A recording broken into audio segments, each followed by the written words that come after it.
bless you. I know you had a fantastic day yesterday. Okay. Okay, good morning, everyone. I had a wonderful time going back home. One, because finally, the third mainland bridge was open, and so there was really no traffic. Put your hands together for the federal government and Lagos State government, because in progress. Without that traffic, I'm sure that a lot of people would have wanted to be here yesterday. So for those our online audience who wants to join us live here at Harbour Point, Victoria Island, please start coming. You will have a wonderful time here. Free. Meanwhile, move around, please, and say good morning to someone. Say good morning to someone. Can you move around, please? Say good morning. Good morning, sir. Good morning, nice to see you. Good morning, ma. Good morning. Nice to see you. Exchange pleasantries. For those of our guests that are online, good morning to you. Morning to you. How are you doing? Did you sleep well? For those visiting Lagos for the first time, did you have the feel of Lagos from Victoria Island? Did you see the lagoon? Did you see the Atlantic Ocean? And all that. Kike, good morning. Good morning. I travel. Good morning, everyone. I had a fantastic time yesterday. How was yours? Mine was mind blowing. It was educative. It was, it was an eye opener to so many things, and I think we should ask our audience. That's what we're going to do. Yes. Please, can you help me pass around mic? The theme of this special second edition of the Intellectual Disability Conference is empowering every voice. Yesterday, there were two voices that got me wrapped up. And up to now, I'm not sure I've been able to, overcome. They are still basking in the euphoria of the moment. Two voices, actually. The voices of the fathers who spoke yesterday. Interesting. Please put your hands together. For the mothers, we're always telling our stories. Yes. I think we should tell more stories about the fathers. They just got me wrapped up.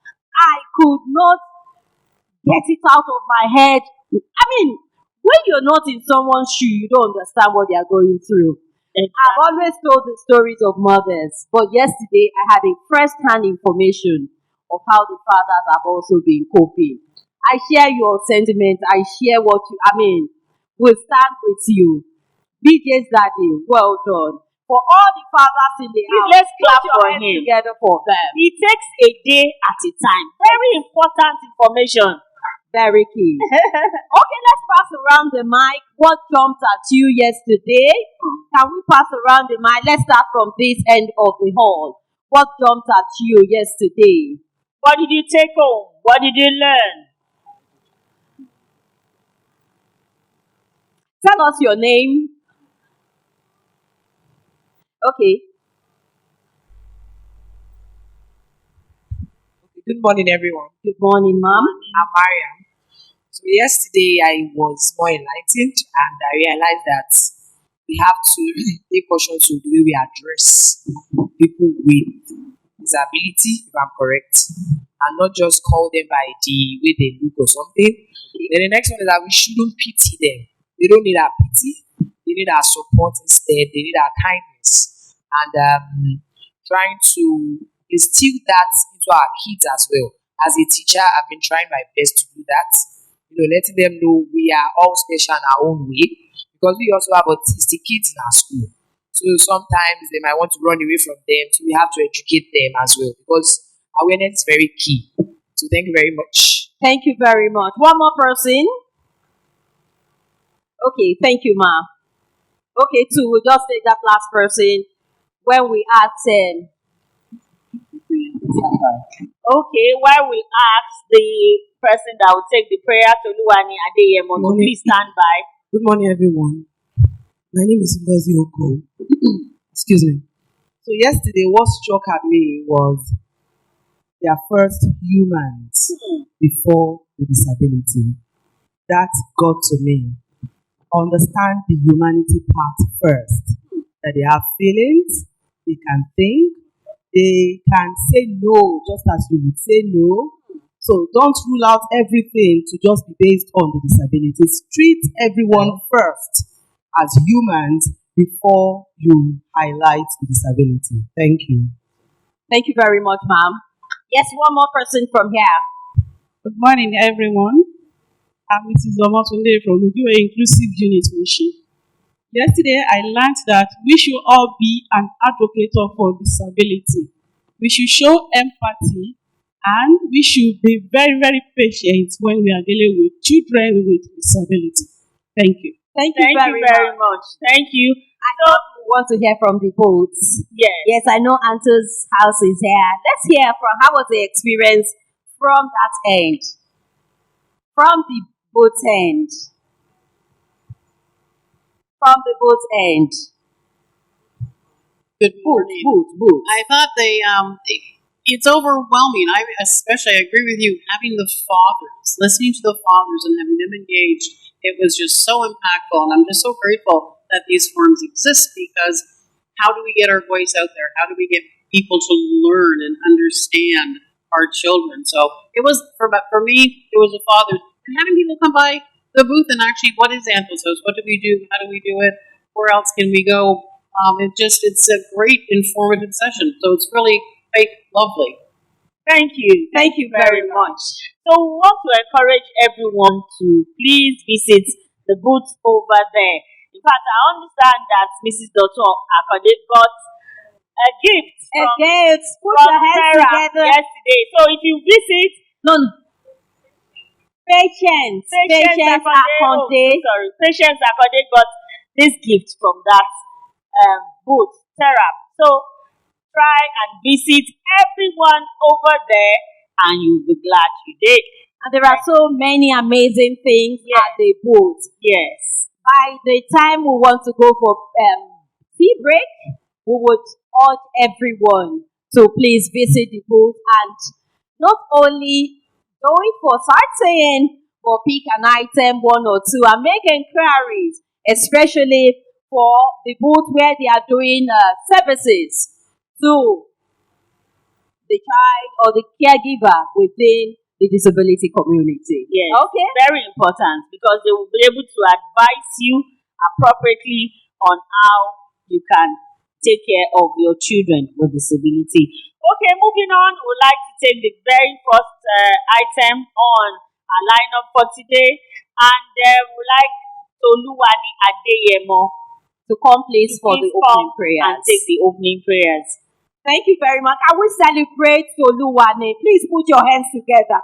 Celebrate him. Let us pray. Heavenly Father, we thank you for today's event.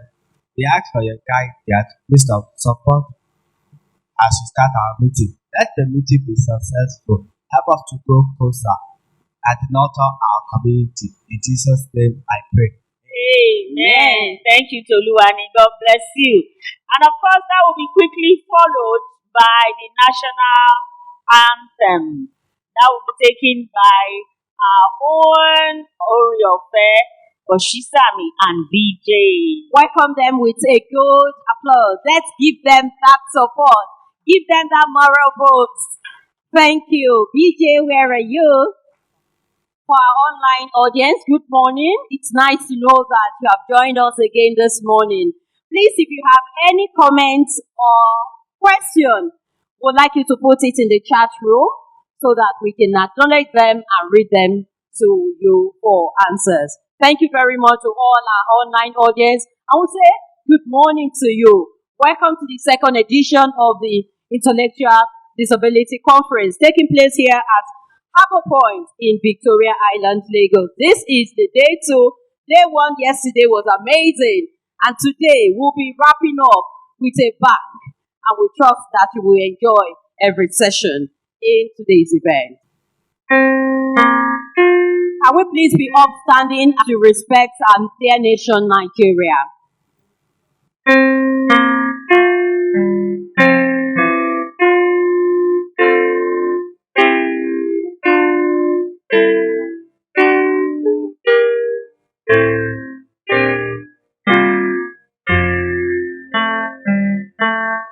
Oh God,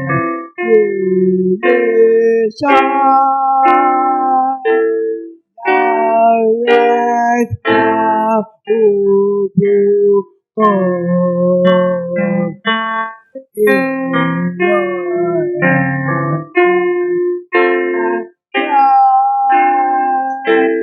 ever you that you do know till your lasting to know I live that are true. If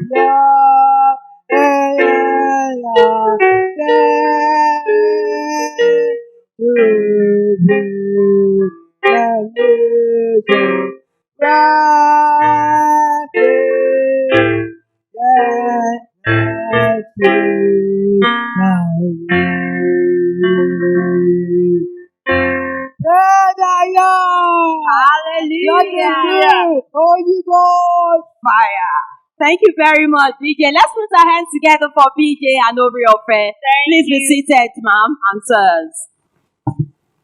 We'd like to acknowledge our sponsors. We'd like to appreciate them and say thank you to them. You know, like I said yesterday, that when it comes to disability matters, a lot of people are not in on it. But we want to say a big thank you to Muritala Muhammad Foundation. Thank you very much for your support. Nathaniel Idowu Foundation. Thank you for your support. Ziba Foundation. Thank you for your support. Lighthouse for Autism. Thank you for your support. LDI Gallery. Thank you for your support.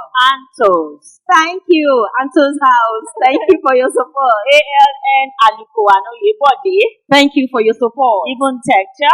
Thank you for your support. Federal Ministry of Education. Thank you for your support. GTB. Thank you for your support. Omen Consulting. Thank you for your support. IASSIDD. Thank you for your support. Lotus Bank. Thank you for your support. Mr. Africa. Thank you for your support. Mr. and Mrs. Sunny. Thank you for your support. And of course, Mr. and Mrs. Dare Daniels. We appreciate your support. Mana Children's Center. Thank you, thank you, thank you, and thank you. Can we please put our hands together for all of our supporters? Thank you very much. And to all of you for being here, we say thank you too for supporting us with your presence. We are most grateful because if we have prepared everything and we are not here, it will still amount to anything. So please put your hands together for supporting us with your presence.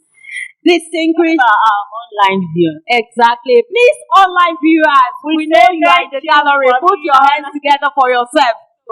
Celebrate yourselves for also being here. We're moving on now to the next program, which is the plenary section. It will be taken online, and I understand that the International Association for the Scientific Study of Intellectual and Developmental Disabilities are standing online now to lead us into this first session, which is inclusive practices for students with intellectual disability, working with families and communities. Distinguished ladies and gentlemen, I hand you over to this first session by the International Association for the Scientific Study of Intellectual and Developmental Disabilities. Put your hands together for them as we join them online.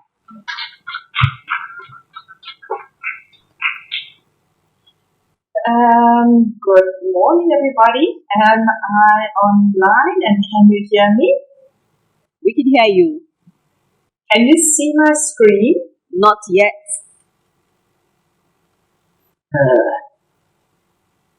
It should be coming through. Technical crew, please can you help us out? Thank you. We can see you now. You can see the screen? Correct. Excellent. Okay, well then let's start. Just move this all down here. There we are. Okay, well thank you very much for inviting us to be here with you today. We are myself, Professor Judith Mackenzie from the University of Cape Town, and my colleague Dr. Calista Kahane from the University of Stellenbosch. And we are both members of the International Association for the Scientific Study of Intellectual and Developmental Disability. We have been asked to share some thoughts on inclusive practices for students with intellectual disability, and especially working with families and communities. So let me, without further ado, start with our presentation.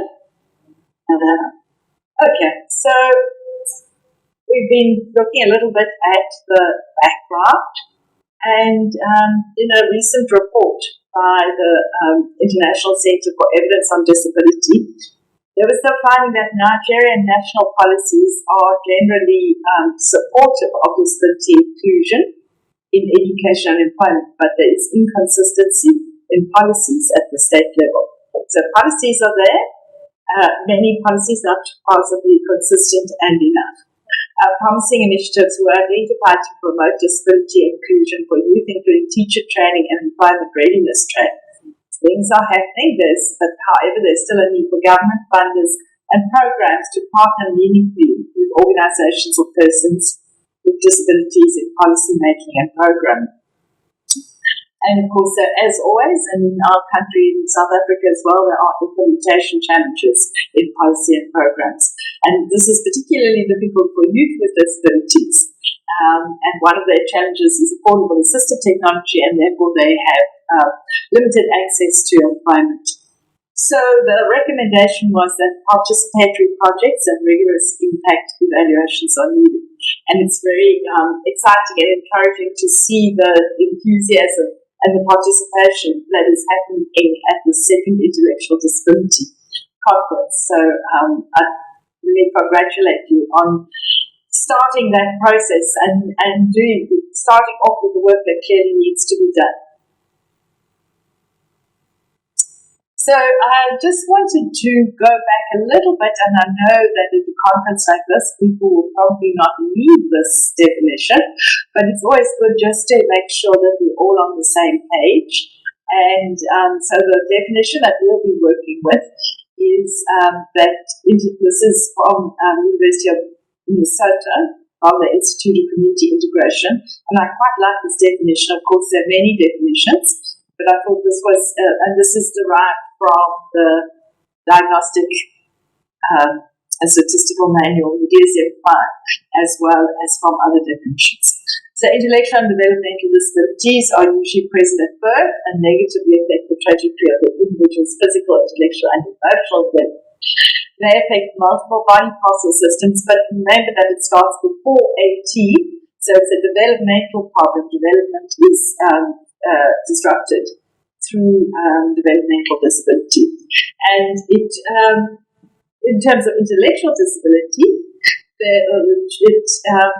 intellectual disability affects both intellectual functioning and intelligence, which includes the ability to learn, to reason, problem solve, other skills, all the kind of academic, kind of cognitive skills, but it also includes adaptive behavior, which is the everyday life and social skills, being able to catch a bus, being able to get dressed and so on, depending on the stage of development.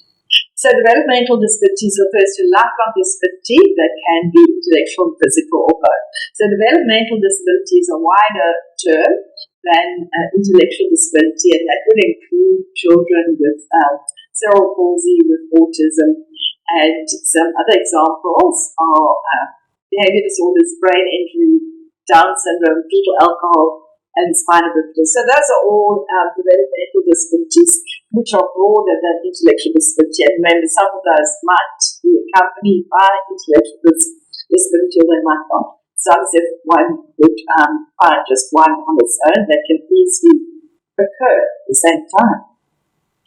So if we have this situation in Nigeria and we have people with intellectual and developmental disabilities, what is the obligation that we have towards such people in terms of the international commitments that Nigeria is party to, as is South Africa, as are countries globally? And what we look to here is the United Nations Convention on the Rights of Persons with Disabilities. And there we find that everyone has a right to the basic education, including adult basic education and further education. So remember, education for people with intellectual disability is not a privilege, it's a right. Secondly, it's important to bear in mind that inclusion benefits everyone. Educating children with disabilities can help teachers to gain extra skills and expertise that will help all their pupils, not just those with disabilities. And other children benefit socially as they learn appropriate ways of dealing with difference. And the wider society benefits as children with disabilities are able to become productive members in their family and community. However, if we're going to include everybody in the education system, in a universal system, universality requires changes to current systems. We can't just carry on as we are and say, okay, you were out of the system and now you're in the system. It means we're also going to have to change the system. So bearing in mind those three elements of what we need to consider in education, I'm going to ask Callista to come in now and to give us some more information on families. Hi everyone, greetings, good morning from Cape Town. I hope you're all well. And as my colleague Judith has already said, it's really encouraging and exciting to see the enthusiasm in the room of people really wanting to transform the lives of people with intellectual and developmental disabilities. And I'll just take on from what Judith has introduced. That's a bit of a background of IDD and inclusive education, but now speaking specifically to the importance of involving families in education of these children. And I heard at the beginning, the speaker said, today your theme is empowering every voice. That actually got me quite excited because from where I stand, families and parents especially are really not given a big enough and loud enough voice in the education of their children. And from this short conversation, I hope we can really come out with some food for thought and way forward on how best to advocate for parental and family involvement. So just to start with, families are always an important role player and mostly a lifelong stakeholder as well in the lives of children with IDD, as we know that they grow to become adults still under the care of the family. And as such, families play an important role in the education of these children. And we find that many other stakeholders come later in the lives of these children, but for the family, it's right from the beginning, from birth, from the time of diagnosis, when it happens at birth, or from the time of the assessment and diagnosis, if it happens somewhere along the line of the developmental phases of the child. And the families are always the ones who are left to really deal with every stage of the life of this child. And some families have actually said the time of assessment and diagnosis, which I think some of the parents in the room can actually relate to, is that it can actually be a maze in the sense that no one tells you where to go, no one tells you what to do, and it can be quite difficult. And those challenges actually impact even on the family's involvement in the education of the children. As such, you find that early intervention is then key.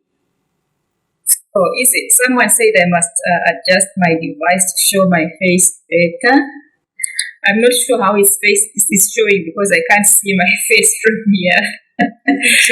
Judy, can you assist? Am I cut like on the top or is it better now? It's better now. We can see you. Is it? I'm sorry about that. I can only see the screen. I can't see my own face. So yes, I was just about talking about the need for early intervention because it leads to early diagnosis and prevention of further complications and challenges that can actually impact on the child's education. And also with early intervention, we find that parents will then start early to prepare for the possibility of their child needing support during learning. And then we find that for children who receive assessment after starting school, they may end up needing to transition from mainstream to special schools. And finding an appropriate school is one of the parents' biggest challenges sometimes because of distance, sometimes because there isn't even a school that can accommodate that child, or the parents simply don't have the right information to take their child to the right school. But having seen all this background, we find that it's quite unfortunate that the important role that these families play is not yet fully recognized both by practitioners and within the education system. When we look from a research point of view, there is very little that has been done actually looking at perspectives and attitudes and needs of parents. Most researchers are only looking at what teachers need and neglecting the parents and the family. Yet their context is actually where the child is supported the most. Judy, can you move the slide? Yeah. Yes. So just using this background to explain a bit about the role of the family, you find that if we look at the child from socio-ecological perspective, where we look at the networks and people who actually have a role to play in the life of this child, the family is always the closest and the most influential, and on the other hand, they're also the most affected by whatever the child needs or what happens in the child's family. And yet we find that within inclusive education practices currently, we neglect the voice of the family, which means that very critical and immediate component of the life of the child is actually being missed out. And then one wonders how successful can inclusive education be for these children. Can you move to the? And maybe just to touch a bit on the benefits of family involvement, we find that when the families are involved in the education of their children, we can avoid the disconnect between the school and the home by creating a home and school partnership. And within that partnership, there is then collaboration between the parents and the teachers, which actually helps to have smooth communication and also knowledge from the teacher of what happens within the home and knowledge from the parents of what happens within the school. And the two parties can work together for the best interest of the child. And it has also been found that when parents share their own experiential knowledge about the child, it can actually help the teacher to understand and know the learner better and increases their confidence to successfully include this learner within the education system. And there is also evidence from research that shows that improvement of the children's self-esteem, social skills, and academic performance can actually be a result of family teacher communication and collaboration, because when the child feels that there is support from both sides, it can actually help even boost their own confidence.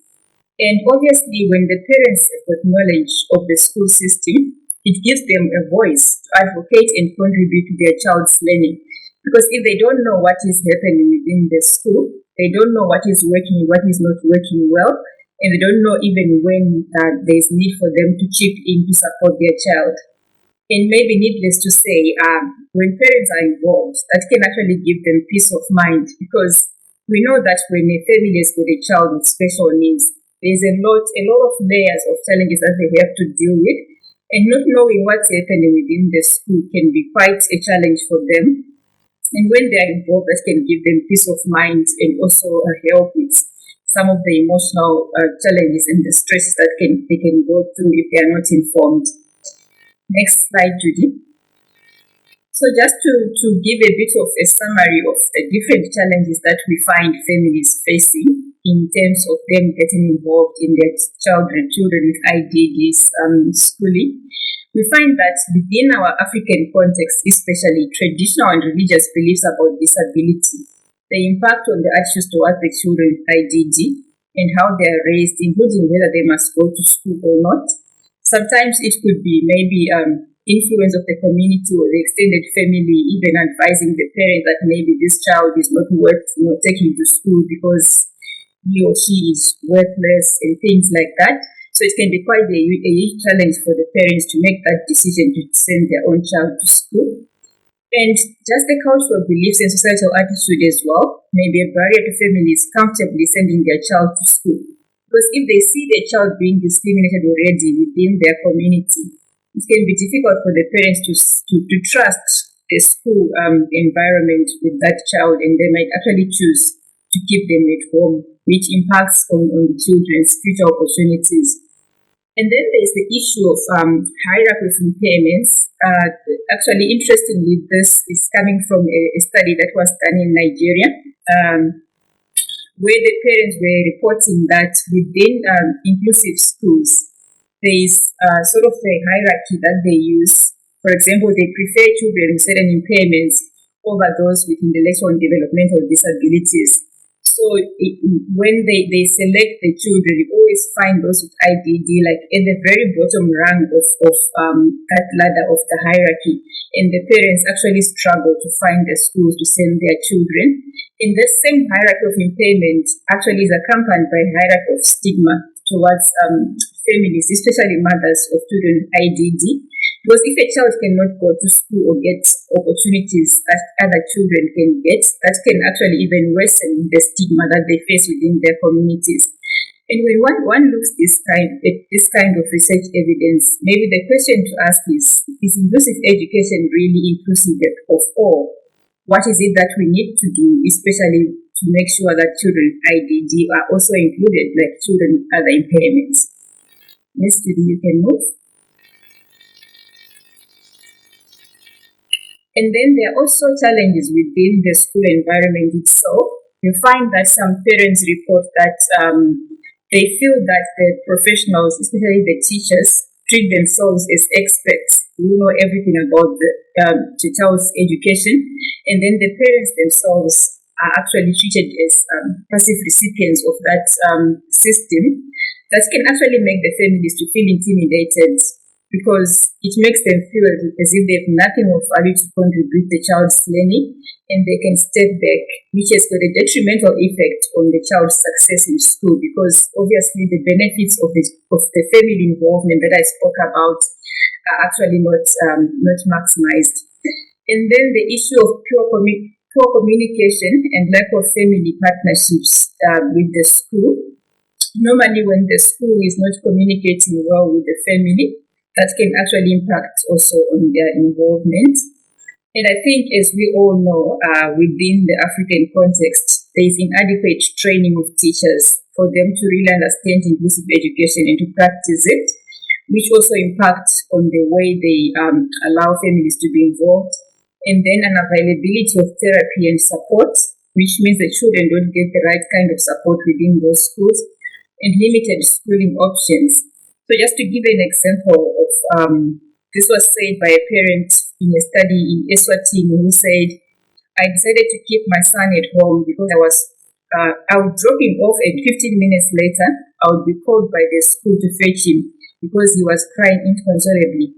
So I find that instead of the school putting the right kind of structures to support this child, they would actually just tell the parent to come and fetch him home, which means the child was excluded from schooling. Next slide, Judy. And then challenges within the family context itself.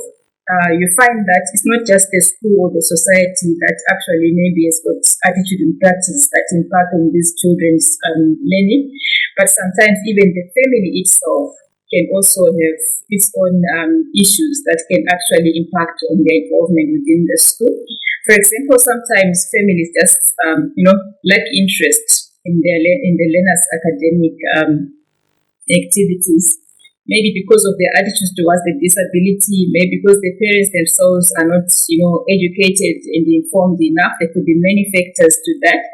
And the issue of time constraints as well. You find that, especially for working parents, they may not have enough time to get involved in their child's learning, which can be a challenge for the school if they want the parents to be involved, but the parents don't have the time. And then families assuming that their involvement is not pivotal towards their children's education, because sometimes parents just think it's the role of the school and the teacher to educate my child. I don't really have a part to play.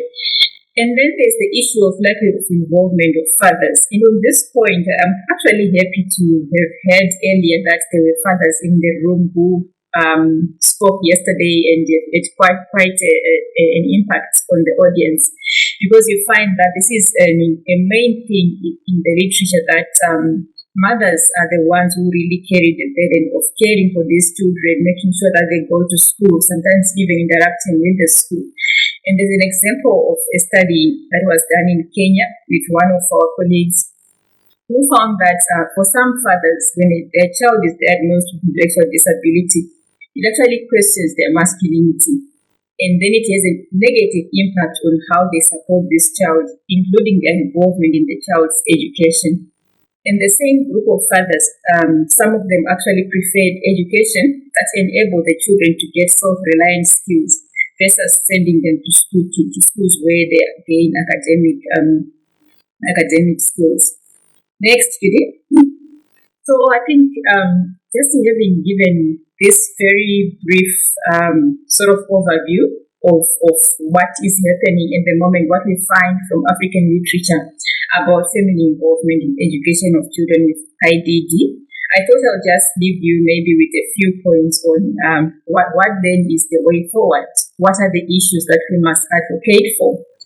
So, in terms of research, looking at the gaps that exist at the moment, research really needs to seek understanding of the challenges that parents face, so that there is an understanding of what happens within the home environment, especially challenges that are faced by mothers behind the scenes, which might affect their attitudes toward the children and motivation to support their child's schooling. And then there is need for efficient referral pathways as well, as parents always report that it's always a maze, finding the right support, the right school for this child. So parents need proper pathways to follow and where to get the information. And on this point, there is need to give more attention to families of newly diagnosed children who usually go through a very traumatic experience of having to navigate different services and also accepting the child's disability itself before we even think about education. And then there is need to advocate for ongoing teacher training to deal with parental or family support needs, which in some cases may be very complex and overwhelming. And also, like during the transition period, because we know that most of these children, they don't start in one school and end in that school. There's need then to include a family support component within those transition plans. And then governments need to address challenges at policy level. For example, inclusive education policies and initiatives must be accompanied by wider social and cultural changes, because we know that attitudes are the biggest challenge. So if an inclusive education policy only talks about how to include the child within the school without really going wider to look at what are the issues within the culture and the community, there may not be really much success in inclusion of these children. And then also the need for parent support groups, because those parents who they've experienced more than others, who probably know better, can then always help and support others. And NGOs, I see NGOs with a big role to play. For example, when I look at our own South African context, there's a lot that NGOs have done to advocate for education of children with intellectual disabilities. There's a lot of transformation and change that has happened when families and NGOs work together. And I know that having been in the first initial phase of this session, there are a lot of NGOs that are involved in this space, and I just want to commend you for the work that you've done, and also maybe to continue, especially when it comes to education of these children. So I'll end here and give back to my colleague Judith, and to take us to the next phase. Thank you, Calista. I'm going to just go through quickly just some practical pointers in terms of reimagining education for children with disabilities. I'm going to do it very quickly because I can refer you to an article online that is free to download, and I would suggest that you could go there. The article is written by Professor Roy McConkey and myself, and I think it's a nice practical idea of where we start.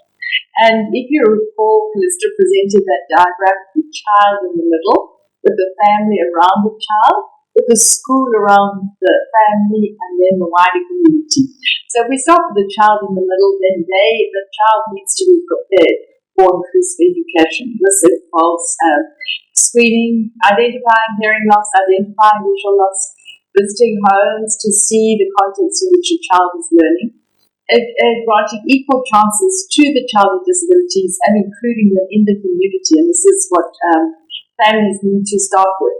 Then having access to preschool education, and of course then building up the self-confidence of the child so that they feel that they have a right to belong and that they are part of the community. Then I think that Callista has given us a lot of ideas about what are the issues around families and how do we then address these. In preparing families for inclusive education of children with ID, home visits are important. Give teachers time to visit the home to understand the context in which the child is, and that teachers and parents develop plans together. You might be aware of the individual education plan, which is a plan specifically developed for a child with a learning support needs, and that should be done in collaboration with the family. Then, of course, another important function with families is to link them. When a family comes to you with an issue that they're struggling with, can you then link them to the health services, to the education services, to the NGOs that would be able to assist them? Parent groups have been found to be very, very powerful right across different communities in Africa, and I'm sure you have parent groups in Nigeria. The support that parents can give to each other is invaluable, and they really understand each other's way of doing things and each other's needs. So it's always a useful and a really useful support to parents is to give them access to parent groups. And then the other thing that parents are very good at, and I think Phyllis just covered this in the last slide when she was talking about what should we advocate for. Parents are very good at lobbying. You might be aware that inclusive education in America started through parents actually pushing for it. In South Africa, it's the same. A lot of the push toward inclusive education has come from parents, and even global organizations like Inclusion International, which are parent and family-based organizations, have pushed for it. And just while we talk families, please remember we're not talking just parents and a nuclear family like we have in the picture here, but we are talking extended and all different kinds of family formations. And then, of course, we need to prepare schools. You'll remember I mentioned that we can't just place a child into schooling without changing that system. And in order to change schools, it takes leadership. And perhaps one of the easiest, not that it's easy, but one of the most direct ways to bring about change is through the leadership of school principals who make the decision that they want their school to be inclusive, that they value all children, and that they are going to support those children in their schools. So the leadership of principals is really important. Modifying the school environment, and this we often see that the schools will say that they're disability inclusive if they have ranks or if they have particular adaptations in the classrooms and that cater for disability. But it's quite a complex thing to change that environment, which then leads into training, because the most important part of that environment that needs to be changed is the curriculum and the teaching style. Are the teachers able to be flexible in the way that they teach so that they can meet the needs of different types of learners within their classroom? Then assistance. Teachers often need the support of others. We can't really expect them to do it on their own, and this is where the family comes in, where the community comes in, who is able to support teachers to do this. And then once again, the curriculum which leads to training is the curriculum accessible to children with disabilities. One of the big problems that we struggle with, and it's a global thing, is where you've got national standards, and what will we do with children who are not able to meet those national standards by virtue of their intellectual disability? So that's a challenge that we need to work with. Excuse me. So here we have our child here, family, schools, communities, and society. And there are two approaches. If you look at the arrow on the left, that's the bottom-down approach. That's where we expect government to provide us with laws, policies, funds and reviews, we expect those to be in line with the goals of inclusive education for children with intellectual and developmental disability. But often you won't get that action from the top if you haven't got the action from the bottom, which is the plans, the lobbying, the media, the election. And elections, where one has the opportunity to vote for the people that we think will support the kind of ideas we'd like to see in education. So it's a complex system, and I'm going to leave it there for us. I would like to, I have sent this PowerPoint to the organizers, and maybe they are able to share it with you. These are two resources I'd like to share with you. We have developed a open textbook. It's free for anybody to use. It's on inclusive education. It's available at this link, Open Books UCT. And we also have these that call them 10 MOOCs, which probably doesn't mean anything to you, but that's Teacher Empowerment for Disability Inclusion. That project developed massive online open courses, MOOCs. And there are 4 courses that you can sign up for, free, and you can share them with others if you want to use them in your environment and teach others with them. You're most welcome. So these are free resources which we would encourage you to make use of. And then finally, I just want to go to references. I want to just highlight, the article here, Mackenzie Roy, Mackenzie 2023, Reimagining Education for All Children. That's been the reference for the work that I presented. And because it's been such a run through, I would suggest you might want to have a look at that article, which is available for free download. So thank you very much. I'm going to stop there, and I'm not sure if the organizers have any time for questions and discussions. Thank you very much for this opportunity. We will be here if there is that opportunity to share. Thank you very much, Judy and Calista from IASSIDD, International Association for the Scientific Study of Intellectual and Developmental Disabilities. Let's put our hands together for them. Now, I don't know if anyone has 1 or 2 questions from our online audience who want to drop it in the chat room. Oh, there are 2 questions. Judy, please don't be in a hurry to go. You just have 2 questions in the house. Can we please pass the mic over to them? Number 1 is the man who first raised his hand. Please tell us your name and go straight to the point. No preambles. Thank you very much. Number 2, tell us your name and go straight to the point. No preambles. Thank you. Please, sir, you're welcome. The mic. Or you can use my mic. My mic is available for you. There's a mic coming your way. Okay. Good morning, everyone. Good morning, sir. My name is Olakun Adeyemo. I'm Tolu and his father. Welcome, sir. Yeah. So, concerning the learning support, now, is there a curriculum for specific vocational learning? I mean, after he attends, there's a considerable improvement, but he's an animal lover. And for me, fine, the mainstream school is important.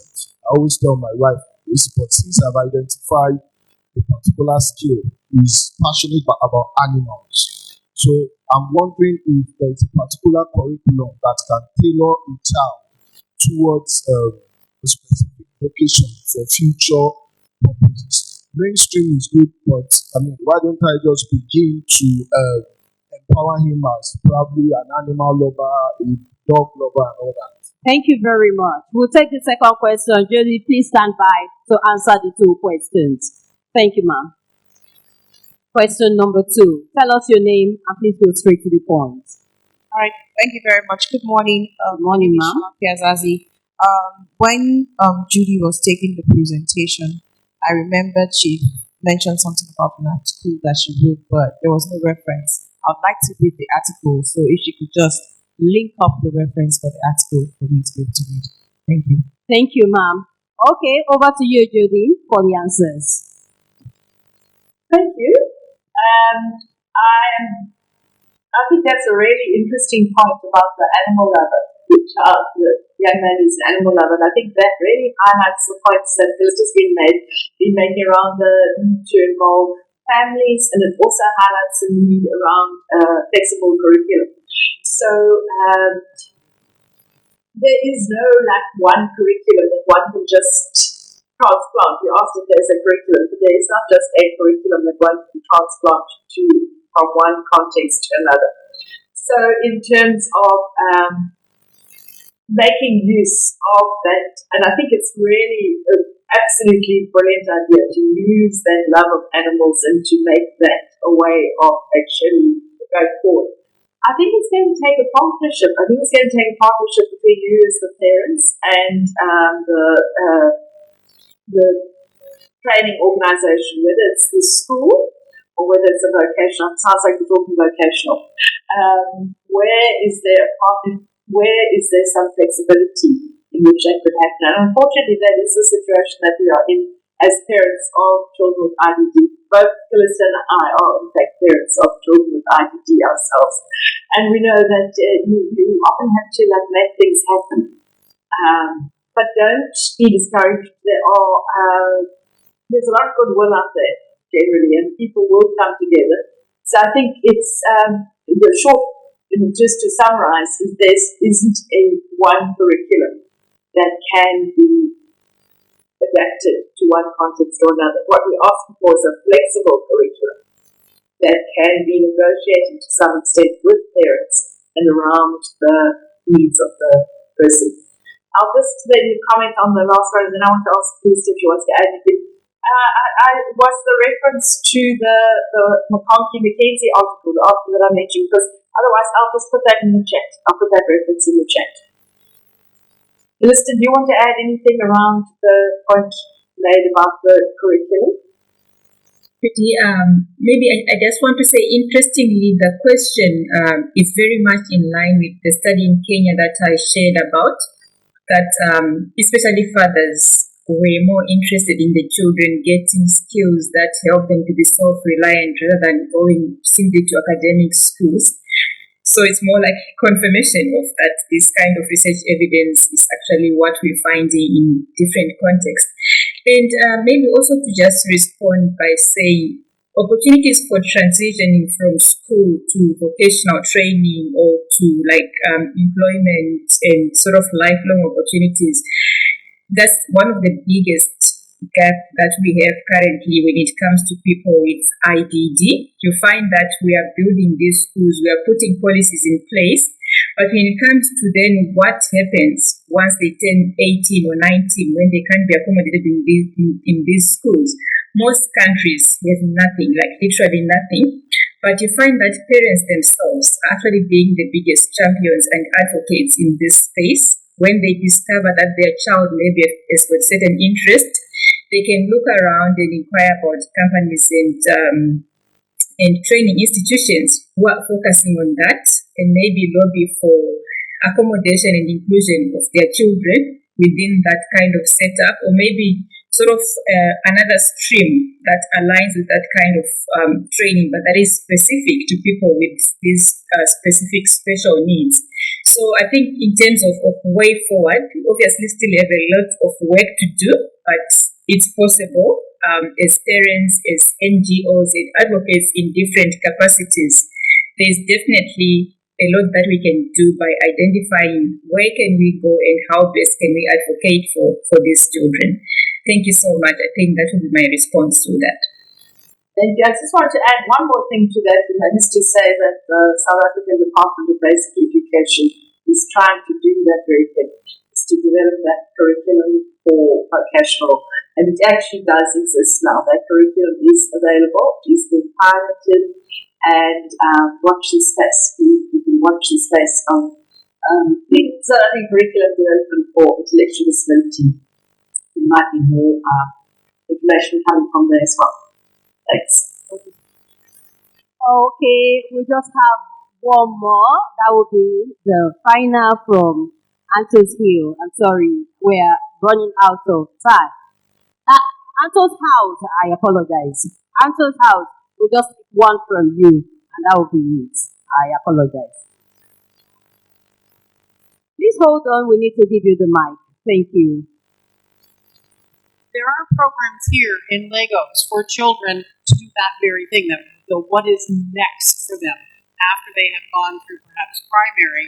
They're like Anthel's House. I know Patrick Speech and Language does this, where we have programs that are like ASDAN programs, which provide practical training, practical skills. So you can study photography, you can study a wide variety of things, and at the end of the day, at the end of the time when you're finished, you get a certificate that is transferable for further education. So it already exists here.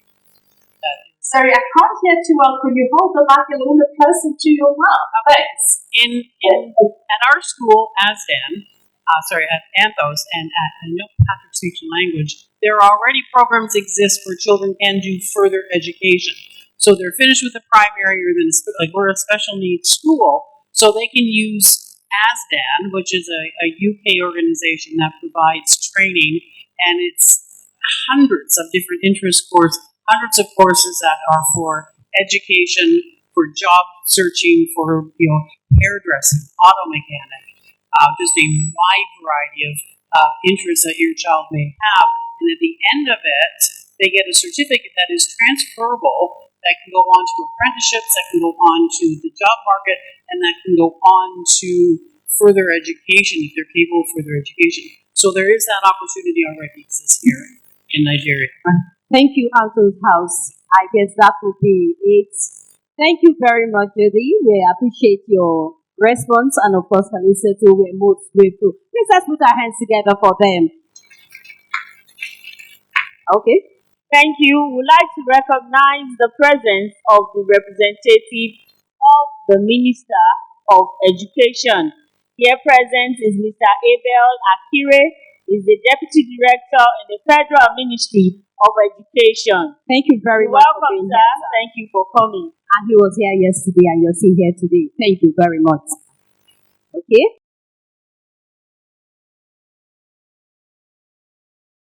For those of us who have been taking pictures like me and others, please, we want you to share your picture so that we can keep trending this activity.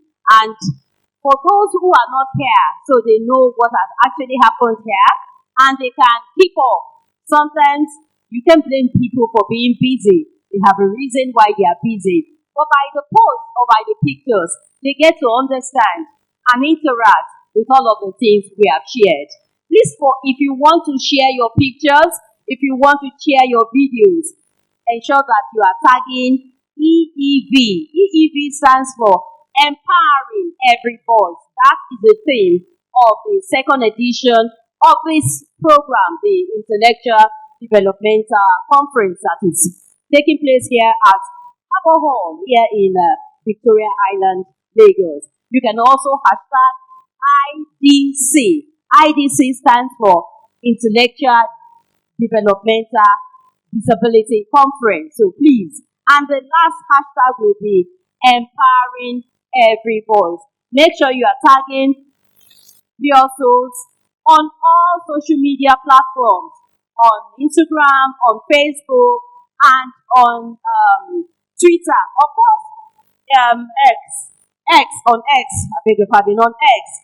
There have been a lot of postings yesterday. Please like all of the pictures that have been posted, and you can also retweet, or you also, share for yourselves and for others.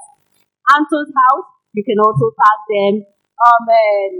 Manor Children's Center, we can also tag them, and tag every other person. For autism, we can also tag. We can tag everybody that is important to this event. Thank you very much. Let's put our hands together for ourselves. Up next on our lineup of activity is to know why we are here. And that will be taken on by Kimberly. Please put your hands together for her as we welcome her. Put your hands together for her. Put your hands together for her as we welcome her. And she's answered Anthony's House. Welcome, ma. Good morning. Good Good morning, everyone. Thank you. How's everybody doing? Hi, Mom. This has been such an inspirational day yesterday, and learning so much and connecting with so. I firmly believe that the answer to all of our questions exists within all of us, those of us who are in the special needs environment. And all we have to do is ask. It's very, very scary to find out, first of all, your child has anything that is going to be a challenge.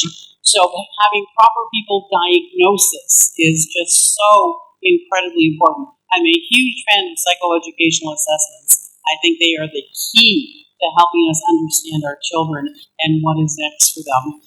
I cannot tell you how amazing Patrick Speech and Languages and Pure Souls, this is Akande, and I would say Sean's mom, because he goes to our school, just do such an incredible job of spreading this message of love and caring and independence. Our children are amazing. Our young people are amazing. And the only thing they cannot do is what we keep them from doing and we tell them they cannot do. If we challenge them, if we give them the opportunities, give anyone the tools to succeed, and they will succeed. So it's just really wonderful yesterday to see the fathers here, because I know it's very difficult sometimes.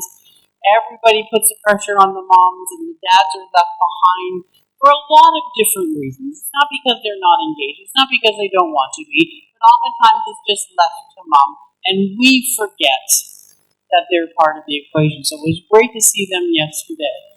I remember much, much younger me coming out of university and thinking, of course, I knew everything, and then implementing those things. And I started as a school psychologist and then went on to be a head of school. And I've lived in different countries, 8 different countries as a head of school, always starting special needs programs, because recognizing this is an area that a lot of people, even I'm from Canada, and I even have to yell at the Canadian Ministry of Education from time to time.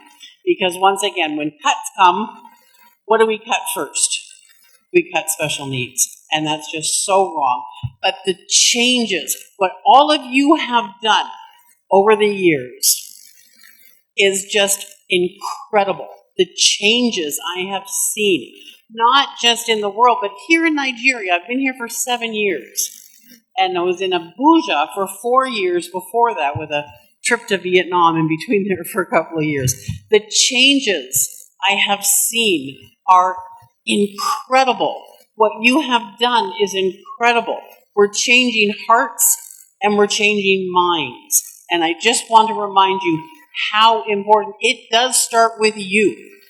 Anytime at Anthos House we want to do a new program or someone suggests, we always get the parents involved.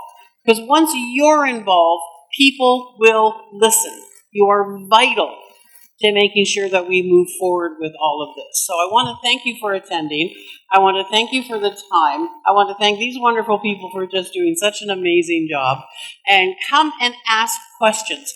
One of the questions was, how do we find out? Well, if you come to Anthos House, we will answer your questions as best we can. If we don't fit, if we don't have what fits you, we don't just say, oh, well, we don't do that. Go. We'll help you find a place. This is how I found out about Patrick Speech and Language, because I went to a Green Springs forum, and moms were there that knew about all of this, and that's how I got introduced. So it was really, really amazing to see all these incredible people who are so dedicated.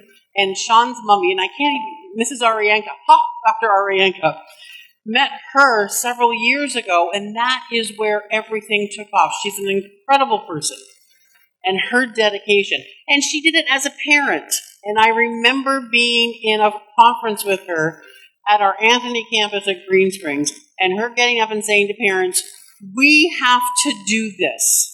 Because the government is, no offense, because the government has gotten much better. At that time, the government is not going to, because there is no money. And that's just very typical of governments around the world. So empowering each other, tell people, express. We don't have more special needs children than we did 10 years ago. We're just not ashamed of having them anymore. So in times change and the support gets there, and just come and ask questions, because if we don't have it, there's going to be somebody who does. And this is important for all of us to get together to know who does what, but also who you can start with. So, psychoeducational assessments, incredibly important. We have ASDAN programs, which are actually certificate providing programs, and hundreds of them that your child can take as they get older. So they don't have to go to and do IGCSE. They can do an ASDAN or a BTEC. So there's just lots of information out there that you all deserve, and I hope you come and join us and come and visit and see what is possible, because everything is possible. We just have to make it happen. Thank you so much. Thank you very much. Let's put our hands together for her. Kimberly, thank you very much. She talked about we are changing the heart and the mind, and it begins with all of us. One of the things I could also pick from what she has said is that all of the answers you are looking for is right here in the room. All you need to do is ask, and don't stop asking. And as long as you are asking, you will meet the right answer. Thank you very much one more time. Let's put our hands together for her. At Patrice, I know you'll find answers there. Just as you will find answers to, even at Anto's house and some other centers that are here present in the house. Okay, so our keynote speaker for this special occasion is Dr. Akishete. She is the National Director, CEO, Sickle Cell Foundation, Nigeria. Can we please welcome her? Dr. Annette Ufunni Akinshete has been the CEO, National Director of Sickle Cell Foundation Nigeria for the past several years, where she continues to propel successful innovative strategies for the prevention, management, care and support, as well as cure for sickle cell disorder through inter alia, public-private partnerships, arts in medicine and family support systems. She is a woman of many parts, a consultant public health physician, an astute administrator, a teacher, and a broadcaster. A distinguished fellow of the National Postgraduate Medical College. Normally say, well, I should add that I'm standing on existing protocol. That's what we say in Nigeria. But if I stand, I hope I don't break it with my weight. But I am. So I really want to say I'm glad to be here. Very, very privileged to be in this room. And I was sharing with my friend, Dr. Delphine Areka, that this is tremendous work you're doing here. Everybody here is working. Tremendous work. And I have learned so much. I'm just absorbing. And yet, you think I'm one of the converted. So you can imagine how many people are out there who need to know and don't know yet. So thank you to the organizers for putting this together. Very kudos. I really appreciate you. And we thank God also for technology. We're able to bring everybody together in the technological space, the virtual space, and here physically. And I think it was COVID that made this very popular, right? Yeah. So in every bad thing, you see something good. So there's always a silver lining in every cloud. So here we are. We can bring everybody to the same room and discuss and brainstorm and come up with wonderful ideas. Thank you very much for inviting me. I am very, very grateful. I won't take much of your time because I think a lot has been said already. And I hope you can hear me. This microphone sounds like it's not loud from where I am. You can hear? Excellent. So can I have the first slide? I'll be talking a little. Prepare yours. Thank you. So I have my first slide here, and I'm saying that I'll be talking generally, really, drawing attention to what I may call the broad strokes, not so much the details, the broad principles about addressing the issues that we're focusing on in this conference, the broad issues, the broad strokes, if you like. Okay, well, I'm asking the question, are we satisfied? Are we happy with the needs, the way we are in the special needs space in Nigeria today? Are we satisfied? So I'm going to say if we were satisfied, then there's really no need for this conference. But there is a need. The need was there. That is why the organizers put it together. So I can continue, right? But otherwise, I'll just carry my bag and go as well. But really, there's an absolute need for this. Am I blocking the...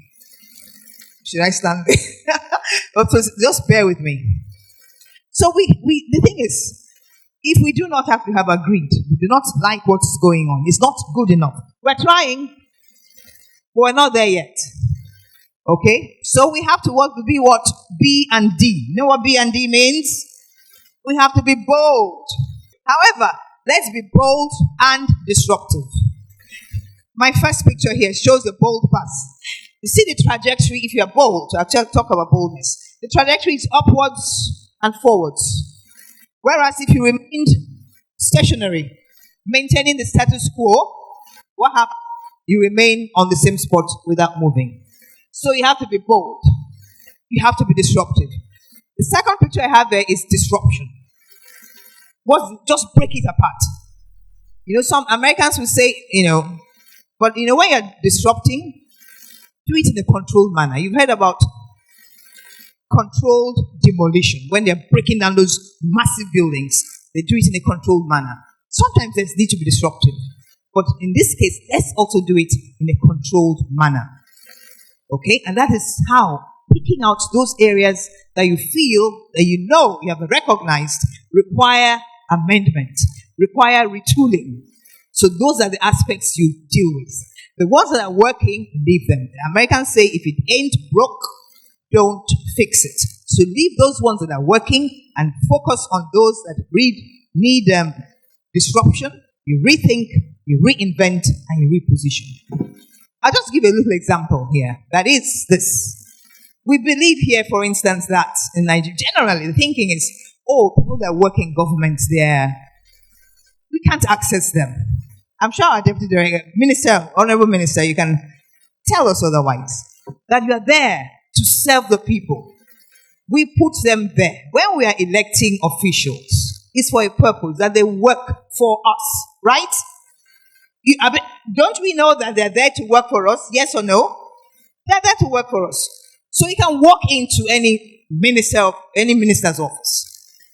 I've served Nigerian government for 30 years at the national level. So I know that I was privileged to have been mentored by Professor Ransom Kuti when he was minister. As a very young doctor, he called me to his room. He was my mentor for years, to his office, and said, whatever you write with this pen, he gave me a pen, which I still have. Whatever you write, sign with this pen. You are affecting or influencing the lives of millions of Nigerians.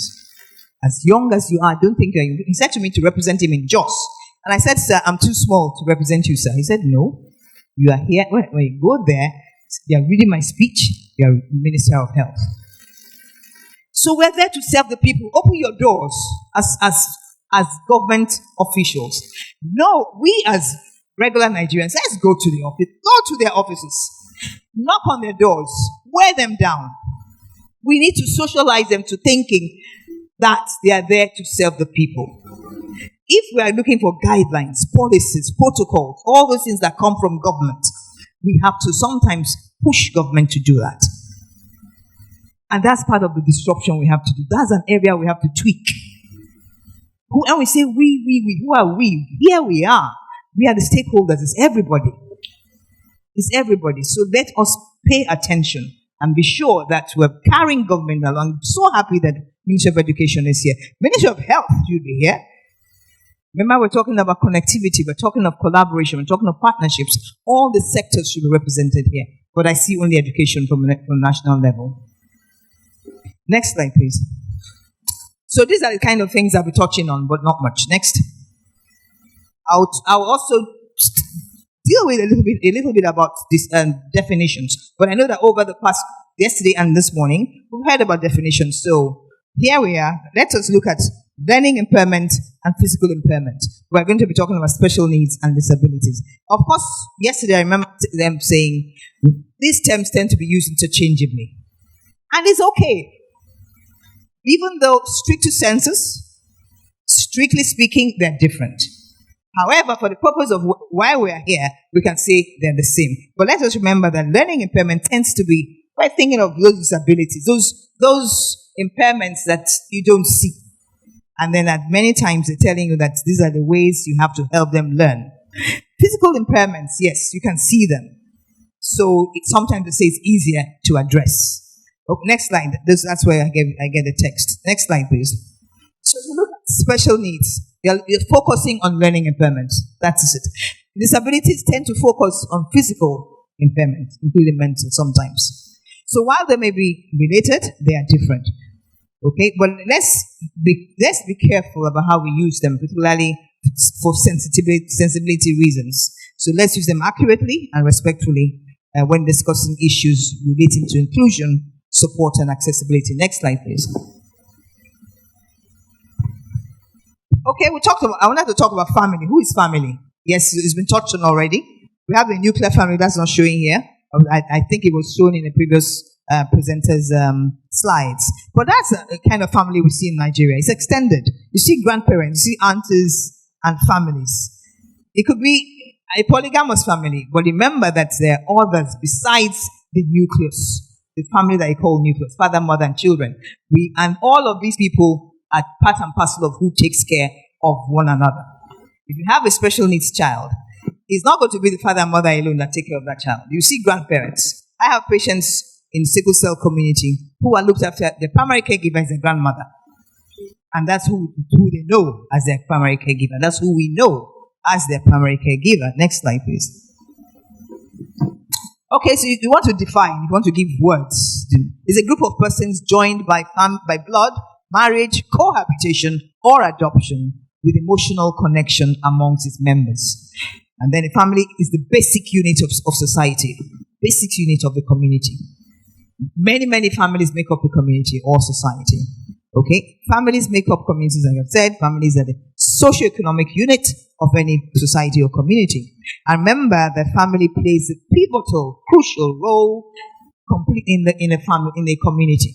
Without families, that's why people worry that the family is being dismembered. Family needs to really be focused on if we want to achieve what we're talking about. Okay, next slide. Next slide. Okay, this is pictorial. If you look at this, it's community. Community may not just only be, the space, geographical enclosure. It could also be professional groups. It could be religious. Religious communities are important in our environment, as you know. Churches and mosques and so on. Business communities, professional communities, support groups, voluntary groups, and so on. So it's not just the physical space. Physical space helps. There's also the virtual community, particularly for young people. Or they'll tell you that they live on their phones because they have a huge community there. So while we are evolving, we need to really address that community outside of physical space. That's the virtual community. Next slide, please. Okay, and then talking of communities, a group of people who share common interests, values, goals, or characteristics, and interact with one another within a particular area or virtual space, which I've just emphasized. Of course, I want us to know that they play a vital role in shaping individuals' identities, providing support networks, and facilitating collective action and collaboration. These are words that we keep, they are buzzwords. Collective action, collaboration, and so on. Of course, communities are vital social structures. So we're talking of families within communities. Next slide, I think you see that. Next slide. Okay, I think I've done enough in terms of family, community, disabilities, and sense. But synergy, because that's the key word in our theme. All these words describe synergy. They may be synonyms. Collaboration, cooperation. We had all of this yesterday and this morning. Coordination, concert, work in a concerted manner. Harmony. Harmony is there somewhere, yes. Partnership, teamwork, unity. Working together to produce greater and better results. So you don't work in silos. You don't work in little corners. You have to work together. That is the essence of synergy. That's why we're talking about family coming together with the community. Next slide. Okay, and then voice. We're talking about voice. Good. What voice? You can hear my voice. And it's coming from my voice box, the larynx. the little organ in the throat, if you like, that projects a sound. Okay, and you articulate that sound as form of speech or song or cry or yell or scream. But that's a noun or your opinion, your view. But you can use a voice as a verb, as an action. Okay, you want to voice, you want to vocalize, you want to advocate. These are the words we use here. Put into words. So you can voice your opinion, you can voice your view. That's an action part. If you want to use a voice as a verb.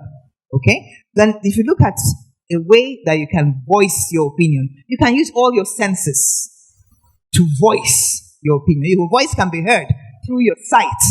I'm giving you general principles. Through your hearing, through your smell, or taste, or touch. And there's also the concept of 12 senses. Let me have the next slide.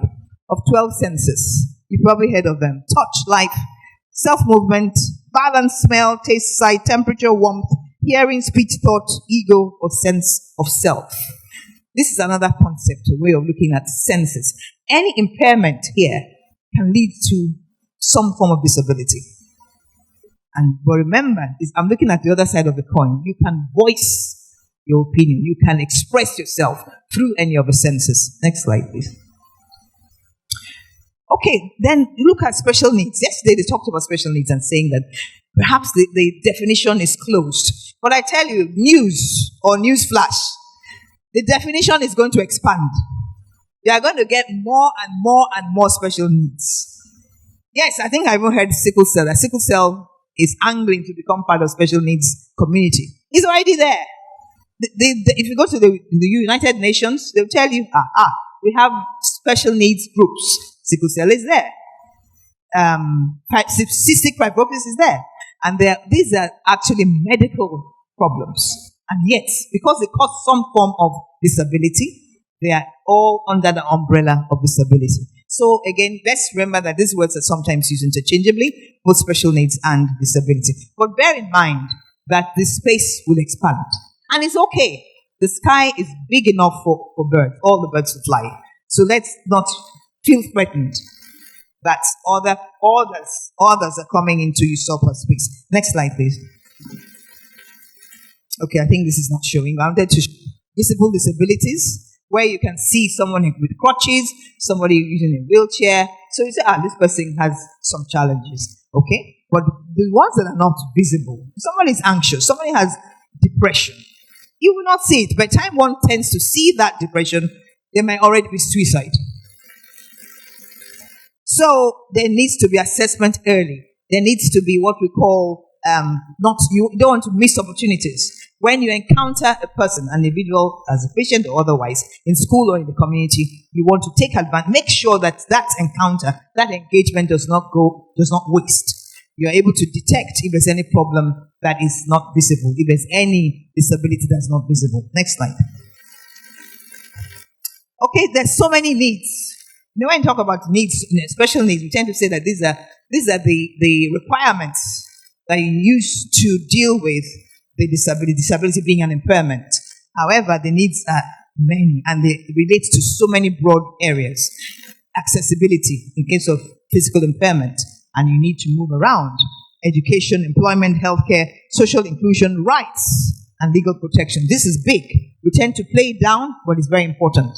The rights. And remember that Nigerian government has signed up to many conventions at global level. So we need to hold government's feet to the fire and be sure that Nigeria is really implementing those conventions. Support service empowerment and participation. Okay, let's take just physical disability alone and look at what kinds of needs that they might have.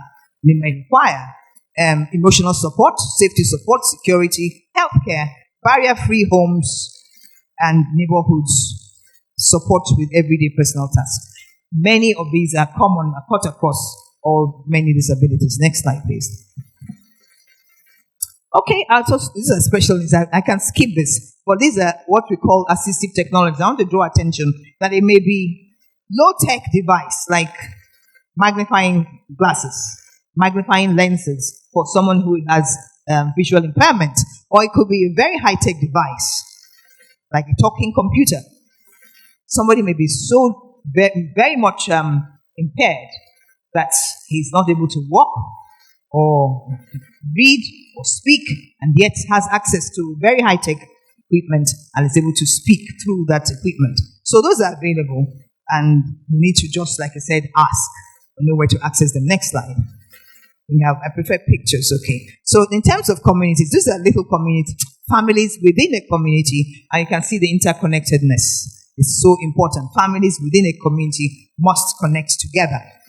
Interconnectedness. And then this is similar to what was shared before. This is the other picture with children at the core. You see, the school is always part of the children's life. School, we cannot run away from school as it is today. Physical school.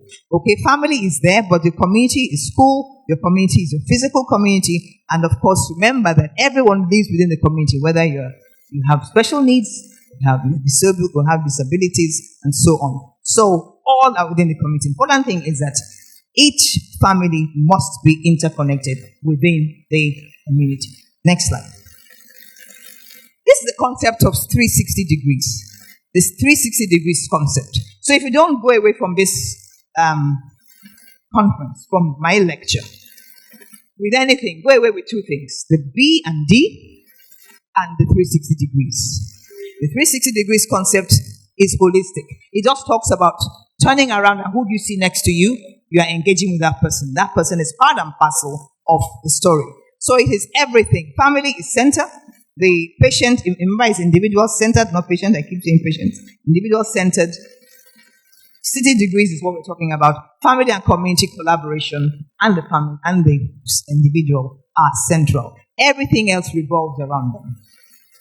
It has to be holistic, inclusivity, empowerment, and then we talk of amplification. That when you say amplify, you're speaking to voice. Amplification refers to voice. That voice, is it heard? Whose voice are we talking about? Okay, your program has to be comprehensive, multidisciplinary. Accessibility is very important, and so also it's across the lifespan, from cradle to grave. It's not something you start from childhood and stop when the child is an adult. It runs through entire life's course. Like special needs and disabilities discussion does not center in school only. With children, it goes beyond work life, adult life, family life, and beyond. So let us bear that in mind. It's a lifespan perspective. And remember, it's a 360-degree approach. At this time, I'll just say a few words from my notes, that it is not news. I'll read this. That in Nigeria, persons with special needs encounter numerous challenges, ranging from issues of stigma and discrimination to poor access to required support services.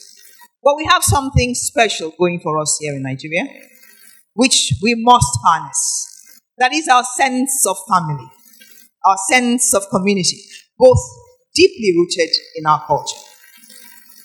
Through the synergy of coming together of community and family efforts, there is a distinct opportunity to empower every voice and create a more inclusive and supportive environment for persons with special needs in Nigeria. Let's look at the family. First, let us recognize the role of family and family support and place family on that pedestal that it deserves. Family should be up there. Let us ensure that family has structure. We take it for granted, but we need to encourage families to have structure. Let us foster family harmony and peace and reduce divorce rates. Because the more they stay together, the better for members of that family. Let us empower the family. Let us reward families. Let them feel that they are doing something worthwhile. And the community also. We must build and foster inclusive communities. Inclusive communities do not just happen. They have to be built. They have to be developed. They have to be nurtured.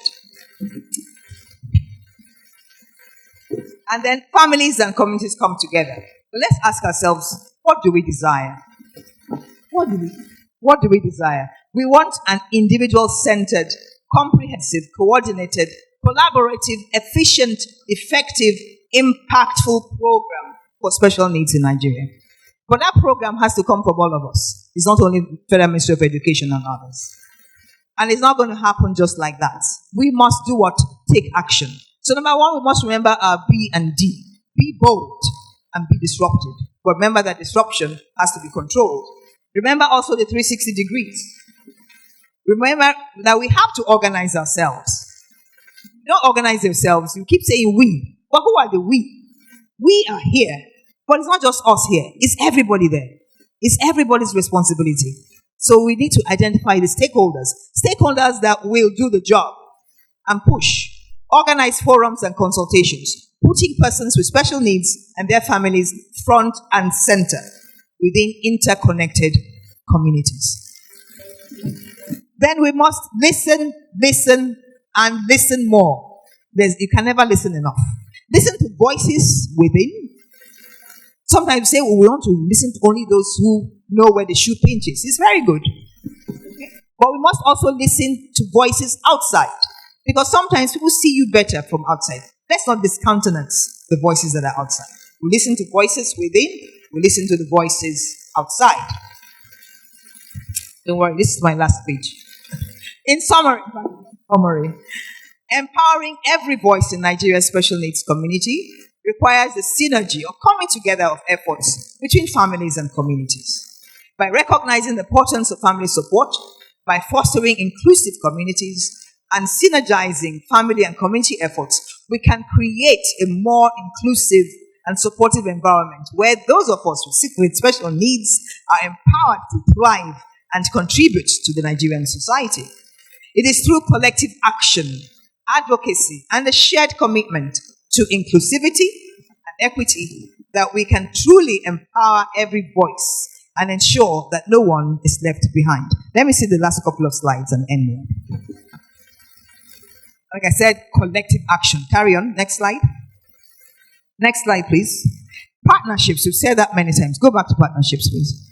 Partnerships. And again, families and communities, you see them wearing their heads. Schools, health facilities, governments, and community-based organizations. Partnerships, that's the way to go. You cannot work in silos and hope to achieve anything. Next slide. This is you can see harmony. It's an African proverb that says, it takes a village. It takes a village to raise a child. And it takes a village definitely to solve any of the problems we're talking about. You can see harmony here. Next slide. Ubuntu. Ubuntu is a philosophy that is attributed to South Africa. And it speaks to interconnectedness, about compassion, humanity, and harmony. And that's what we're looking for. Next slide. Again, this is another African proverb that when spider webs unite, they can tie up a lion. You see, all these slides speak to partnerships, connectivity, and working together. That as thin as spider webs are, if you tie them together, if you knit them together, they can tie up a ferocious lion. It's also an African proverb. So you see all the things that we have within us that we can use for our own benefit. Next slide. So despite all the challenges we're facing, leave that slide on, please. So I'm going to end here. Can I have the last slide on? Distinguished ladies and gentlemen, despite the challenges that confront us in the special needs and disability space, there is light at the end of the tunnel. Let us hold on to that optimism and trust that that light is within our reach. And let us leave that. So it is not gloom and gloom. Thank you very much for your attention. Let's put our hands Thank you very much, together. Doctor. You want a microphone? For our keynote speaker, that was wow. Celebrate her. Did you get the B? Yeah. Did you get the B? Yeah. What's the B? What's the D? But it has to be what? Celebrate yourself. You actually listen. You listen. And what was that 360 degrees approach? 360 degrees approach. Did you hear family? Family. Did you hear community? Collaboration. Did you hear collaboration? Did you hear individual centered? Did you hear that? Please put your hands together. That means we all listened. And there is a quote I picked. Listen, and listen. And listen. Listen within and outside. Listen within and listen more to voices within and outside. Did you catch that? Yeah. Did you catch that? Thank you very much. Thank you very much, Doctor. ma'am. But there's another one that's just got me wrapped up. Inclusive communities don't just happen. We, all of us seated here, have to make it happen. As we live here, After now, after these 2 days event, what happens? Whatever we say here, like Chantan, they say whatever we say here stays in Chantan. But here, we must go outside to continue to make it happen. We must shatter the glass ceiling. We must continue to advocate. To empower doesn't stop at this 2 days event. It must be something that must continue with us.